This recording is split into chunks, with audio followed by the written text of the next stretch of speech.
በግርፊያና በጭካኔ ስትሰቃይ የነበረችው ሐሊማ ባሏን ሐኪም ነው ብላ ለዘበኞቹ በመናገሯ ጣፋጭ በቀልን ተበቀለች።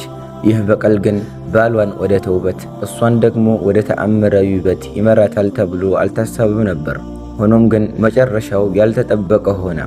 ዛሬም ድንቅና አስተማሪ በሆነ ታሪክ ተመልሰናል። ታሪኩንም እስከ መጨረሻው ይከታተሉት። ቪዲዮውንም ላይክ በማድረግ ጀምሩት። በድሮ ጊዜ ሐሊማ የምትባል አንዲት ልጃገረድ ነበረች።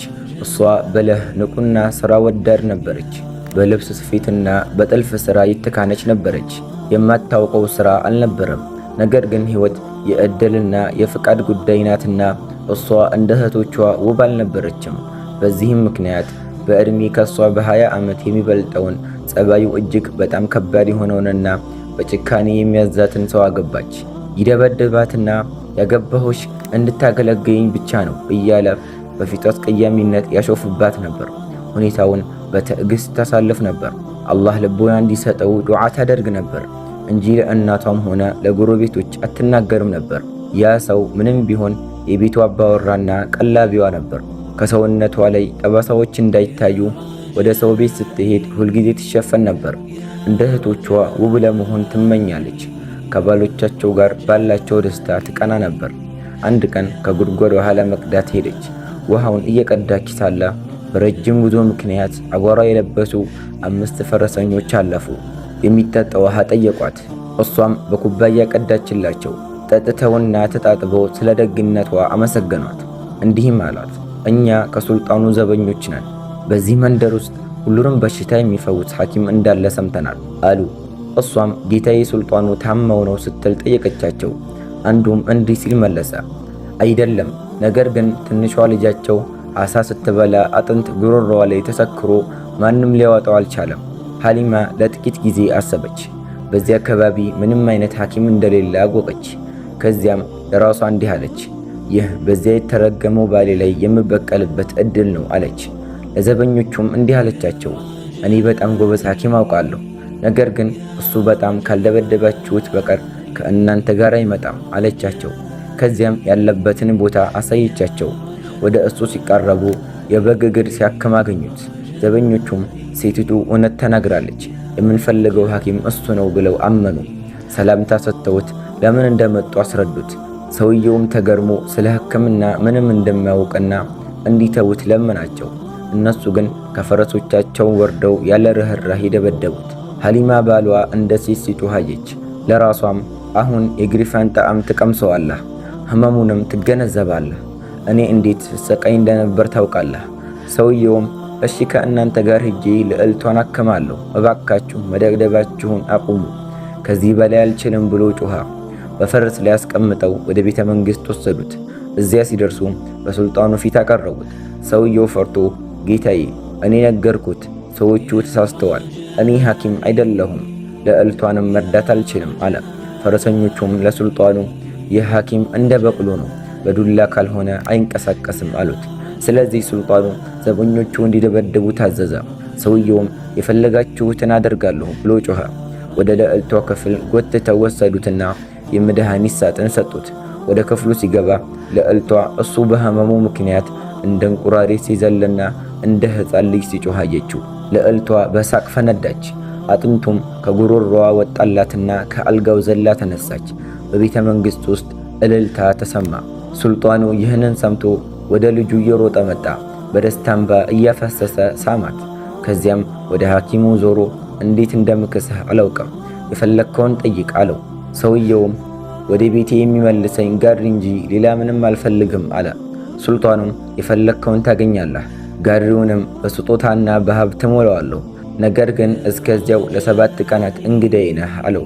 በአገሪቱ ያሉ ታካሚዎች ሁሉ ስለ ጎበዙ ሐኪም ሰምተው በቤተ መንግሥቱ በር ተሰበሰቡ።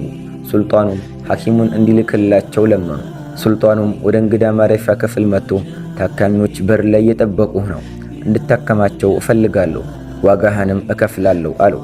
ሙክታር ወይም የሐሊማ ባል ግሪሻው እንደሚጠብቀው ስላወቀና በዚያ ቀን በቂ ስቃይ ስላየ የሱልጣኑን ጥያቄ ለመቃወም አልፈለገም። በመስኮት ሲመለከት ብዙ ሕዝብ ተሰብስቦ ጩኸታቸውን ሲሰማ ደነገጠ። ይህን ሁሉ መከራ ለማየት ምን ክፉ ሥራ ሠራሁ? ሱልጣኑ እኔ ሐኪም እንደሆንኩ አምኗል። ለእያንዳንዱ ታካሚም ተጠያቂ ያደርገኛል ብሎ አሰበ። ራሱን በእጁ ላይ ይዞ ጥግ ላይ ተቀመጠ። ሚስቱን ሐሊማን እንዴት በጭካኔ ደበድባት እንደነበር ለእንባዋም ርኅራኄ እንዳልነበረው አስታወሰ። አሁን ገባኝ፣ ይህ በደሌ በእኔ ላይ የመጣ የአላህ ቅጣት ነው አለ። ለምን እንዲህ እንዳደረገ ራሱን ጠየቀ። ነገር ግን መልስ አላገኘም። እሷ አስተዋይ ሴት ነበረች። ከእሷ ምንም አይነት ስህተት አይቶ አያውቅም ነበር። በጭካኔው ተጸጸተ፣ ሰይጣንንም ረገመ። ከዚያም እጆቹን ወደ ሰማይ ዘርግቶ ጌታዬ ሆይ ባደረግኩት ነገር ተጸጽቻለሁና ይቅር በለኝ፣ ወደ አንተም ተውበት አድርጌያለሁ። ደካሞች የሚጠብቃቸው ጌታ እንዳላቸው አውቄያለሁኝ አለ። ጺሙ በእንባ እስኪረስ ድረስ ምርር ብሎ አለቀሰ። በዚህ ጊዜ አንዲት ቆንጆ ወፍ በመስኮት በኩል መጣ። አንድ ተክል በአፏ ይዛ አረፈች። ተክሉን በፊቱ ጣለችና እንዲህ አለችው፣ አላህ ተውበትህንና እንባህን ተቀብሏል። ይህ ተክል ለሁሉም በሽታዎች ኃይለኛ ፈውስ ነው። በትልቅ ማሰሮ ውሃ ውስጥ ቀቀለውና ለእያንዳንዱ ታካሚ ጥቂት አጠጣቸው። በአላህ ፍቃድ ይድናሉ። አንዲት የመጨረሻ ጠብታ ትቀራለች። እሷን ለሚስትህ ሐሊማ ውሰድላት። ምንም ቢፈጠር ግን አንተ እንዳትጠጣት። ከዚያም ወፏ ድንገት እንደመጣች ጠፋች። ሰውየው ተገርሞ ህልም መሰለው። ነገር ግን ተክሉን መሬት ላይ ያገኘው። ተክሉን አንስቶ የመጨረሻ ሥራው እንዲሆንለት ለሱልጣኑ ነገረው። ሱልጣኑም ቃል ገባለት። በወፏ ትዕዛዝ መሠረት በትልቅ ማሰሮ ውሃ ውስጥ ጥሎ ተክሉን ጨመረው። ሱልጣኑ በረንዳ ላይ ሆኖ ይታዘበው ነበር። ይህ ሰው ጎበዝ ሐኪም ነው ወይስ አታላይ ነው? ይህን ትንሽ ተክል እንዴት እነዚህን ሁሉ ሰዎች ይፈውሳል? ለማንኛውም አየዋለሁ። አንድ ሰው እንኳን ሳያድን ቢቀር ወየውለት ብሎ ለራሱ ተናገረ። መድኃኒቱ ሲቀዘቅዝ ሰውየው በማንኪያ እየቀዳ ለታካሚዎች እያጠጣ መድኃኒቱ አለቀ። አንዲት ጠብታ ብቻ ቀረች። እሷንም በትንሽ ብልቃት ውስጥ አደረገ። ከዚያም ብዙ ስለሰራ ለማረፍ ወደ ቤተ መንግስቱ ገባና ገና ሳይቀመጥ አላሁ አክበር የሚል ድምፅ ተሰማ።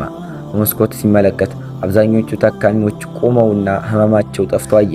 ከጥቂት ቆይታ በኋላ ሱልጣኑ መጥቶ እንደሚሳካልህ ተጠራጥሬ ነበር፣ ነገር ግን ጎበዝ ሐኪም መሆንህን አረጋግጠሃል አለው። ሰውየውም በደስታ ይህ ከአላህ የተሰጠ በረከት ነው። አሁን ልዕልቷንና ቤተሰቡን አክሜያለሁና ረዳት ወደ ሌላት ሚስቴ ልመለስ አለው። ሱልጣኑም ፈቀደለትና ቃል በገባው መሰረት በሀብትና በወርቅ የተሞላ ጋሪ ሰጠው። ሰውየው ጉዞውን ቀጠለ። ሚስቱን ሐሊማን ለማየት በመናፈቁ ደስተኛ ነበር። ድንገት ከምን ጊዜውም በላይ እንደሚወዳት ተሰማው። አመሻሽ ላይ ግማሽ መንገድ ተጉዞ ስለደከመው ለማረፍና ምግብ ለማብሰል ወሰነ። እሳት ለማያያዝ እንጨት ሲሰበስብ ድንገት መርዛማ እባብ መጥቶ ጣቱን ነደፈው። ቀኖቼ ተቆጥረዋል፣ ለዚህ መርዝ ፈውስ የለውም ብሎ በህመም ጮኸ። ለሚስቱ የደበቃትን መድኃኒት ለመጠጣት አሰበ። ነገር ግን ወደ ከንፈሩ ሲያቀርበው እንዲህ አለ፣ ወየውልኝ፣ እንዴት እንዲህ አደርጋለሁ? ለወፏ ቃል ገብቻለሁ። መድኃኒቱን ጠጥቼ ከምኖር ብሞት ይሻላል። ከዚያም ጣቱን አስሮ በቢላዋ ቆረጠው። ብዙ ደም ፈሰሰ። ከዚያም ምግብ የመብላት ፍላጎቱ ጠፍቶ ዛፍ ስር ተደገፈ። ድንገት 3 እጅግ በጣም ቆንጆ ሴቶች በፊቱ ታዩ። እንዲህም አሉት፣ የተውበትህን እውነተኛነት አሳይተሃል። መድኃኒቱን ጠጥተህ ቢሆን ኖሮ ትሞት ነበር። አላህ መድኃኒቱን ለአንተ ሳይሆን ቱና ሚስትህ ነው የፈቀደው። ስለ ትዕግስቷ ሊክሳት ፈልጓል። አንተ ሄደህ እንድታደናት በልዕልቷ ጉሮሮ ላይ አጥንቱን እንዲገባ ያደረገው እሱ ነው። ወፏ መታ ሁሉንም በሽታ የሚያደን መድኃኒት ሰጥታለች። ሚስትህ ስትጠጣው እንደ እኛ ቆንጆ ትሆናለች። ሰውየው በሐዘን ተሞልቶ ነገር ግን አላህ ከእሷ ጋር እንደኖር አልፈቀደልኝም፣ በእባቡ መርዝ እሞታለሁኝ አለ። እነሱም ተነስና ምግብህን አብስል፣ ያ እባብ መርዝ የለውም። ያደረግከውን ሁሉ ካየም በኋላ ምን ያህል እውነተኛ መሆንህን ለማየት ፈልገን ነው አሉት። ከዚያም ከፊቱ ተሰወሩ። በጣቱ ላይ ህመም ተሰማው። የሴቶቹ ንግግር እውነት መሆኑንና እንደሚኖር ሐሊማም ውብ እንደምትሆን አረጋገጠ። ከ2 ቀን ጉዞ በኋላ ቤቱ ደረሰ። እሷም ስንዴ እየፈጨች ለባሏ ግጥም ስትገጥም ሰማት። የገጠመችለትን ሲሰማ እንባው በአይኖቹ ሞሉ። ወየውልኝ፣ ምንኛ ሞኝ ነበሩ። አላህ በሁሉም ነገር ፍጹም የሆነች ሴት ሰጥቶኝ ነበር፣ ግን እኔ አላየሁትም። አይኖቼ የሚያዩት የጠቆረ ቀለሟንና ጸጉሯን ብቻ ነበር አለ። ከዚያም ጉሮሮውን ጠረገ። እሷም አየችውና ልትቀበለው ሮጠች። ነገር ግን ባልተለመደ ሁኔታ አቀፋትና ራሷን ሰማት። እንዲህም አላት፣ ከሱልጣኑ ግምጃ ቤት ብዙ ስጦታዎችንና ውድ ልብሶችን አምጥቼልሻለሁ። የፈለግሽውን ምረጪ። እኔ ደግሞ ለምግባችን ፍየል አርዳለሁ። ከመሄዱ በፊት መድኃኒት አምጥቼልሻለሁ፣ ጠጪው ጉልበት ይሆንሻል አላት። እሷም ጠጣችውና በጣፋጭነቱ ተገረመች። ሰውየው በፈመሳት ላይ ፍየሉን የጠበሰ ሳለ ድንገት ደስ የሚል ሳቅ ሰማ። እነዚህ ድምጾች ምንኛ ያምራሉ አለ። ከዚያም ወደ ድምፁ ምንጭ ሲደርስ በድንገት ቆመ። እዚያ ያለችው ሚስቱ ሐሊማ ነበረች። አይኑን ማመን የማይቻል ነበር። አይኖቿ አረንጓዴ፣ ጸጉሯም ወርቃማ ሆነ። ሦስቱ ሴቶችም እንዲህ አሉት፣ አላህ ቃል ሲገባ ይፈጽማል። የባሪያውን ተውበት ሲቀበልም ካላሰበበት ቦታ ሲሳይን ይሰጠዋል። ከዚያም ወደ ሐሊማ ዞሮ ደስታ የሚመጣው አላህ ሲፈቅድ ነው። አላህ ታጋሽ ባሪያዎችን ይወዳል አላት። ከዚያም በዛፎች መካከል ተሰወሩ። ሐሊማ ይህንን ልብስ መርጫለሁ፣ እንደምትወደው ተስፋ አደርጋለሁ አለች። እሱም የድሮ ልብስሽን ብትለብሽ እንኳን ውብ ትሆኚ ነበር አላት። አስቀያሚ እያለ ያሾፍባት የነበረችው ሚስቱ ሐሊማ መሆኗን ማመን አልቻለም። የሐሊማ አስገራሚ ታሪክ በጎረቤቶችና በመንደሩ ሰዎች ዘንድ ተሰማ። እሷን ለማየት ወደ ሰውየው ቤት ለመምጣት ሰበብ መፈለግ ጀመሩ። ሰውየው በቅናት ተሞልቶ ጎረቤቶቹ እንዳይመጡ ከለከለ። ሐሊማንም ቤተሰቧን ለማየት እንዳትወጣ አገዳት። እሷም ትበሳጭ ጀመር። ውበት በረከት ይሆን መረገም አላውቅም። አስቀያሚ ሳለሁ ይደበድበኝ ነበር፣ ግን ነፃ ነበርኩ አለች። አንድ ቀን እሱ ወጥቶ በሩን ቆለፈባትና ከዚህ ቤት አትወጪም፣ ማንም አያይሽም አላት። እሷም በሐዘን እያለቀሰች ተቀመጠች። የባሏ ቅናት አይኑን አውሮት ነበርና ዳግመኛ በጭካኔ መያዝ ጀመረ። ድንገት ሶስት ሴቶች በፊቷ ታዩና እንዲህ አሏት፣ አትዘኚ፣ ይህ የሰው ተፈጥሮ ነው። የሰውን ልጅ ምንም ነገር አያረከውም። ከእኛ ጋር ነይ፣ እኛ ጋር ጥላቻም ሆነ ቅናት የለም፣ ሕይወታችንም በደስታ የተሞላ ነው አሏት። በዚህ ጊዜ እሷም ሳታመነታ ከእነሱ ጋር ለመሄድ ባሏን ለመተው ወሰነች። ሰውየው ወደ ቤት ሲመለስ በሩን ከፍቶ ሚስቱን ፈለጋት፣ ግን ሊያገኛት አልቻለም። በጫካ ውስጥ ፈልጎ ምንም ፍንጭ አላገኘም። ሰውየው ዛፍ ስር ተቀምጦ በሰራው ስራ እየተጸጸተ አለቀሰ። በሚስቱ ላይ ስላደረገው በደልና ጭካኔ የተነሳ ያቺ ወፍ በድጋሚ ታየች። እንዲህ ማለችው፣ በዚህ ጊዜ ጸጸት ዋጋ የለውም። አላህ እንድትመለስ እድል ሰጥቶ በውበት ተክቶህ ነበር። አንተ ግን ረስተህ ወደ ቀድሞ ሁኔታ ተመለስክ። ይህ ለአንተ ትምህርት ነው። አሁን ሚስትህን ዳግመኛ አታያትም። ይህ የማይመለስ ቅጣት ነው። ከዚያም ወፏ በረረች። ሰውየውም ብቻውን እያለቀሰ ቀራ። የሐሊማ ታሪክ የሚያስተምረን ትልቁ ቁም ነገር ቢኖር ትዕግስትና በጎነት ፈተና ቢበዛባቸውም መጨረሻው ድል መሆኑን ነው። በአንጻሩ ደግሞ የሰው ልጅ ለውጥ ከልቡ ካልሆነና የባህሪ መታደስ ካልታከለበት ውጫዊ ሀብትና ውበት ብቻውን ደስታን ሊያመጣ እንደማይችል እናያለን። ባሏ የተሰጠውን ሁለተኛ እድል ባለመጠቀሙ ውድ ስጦታውን ለዘላለም አጥቷል።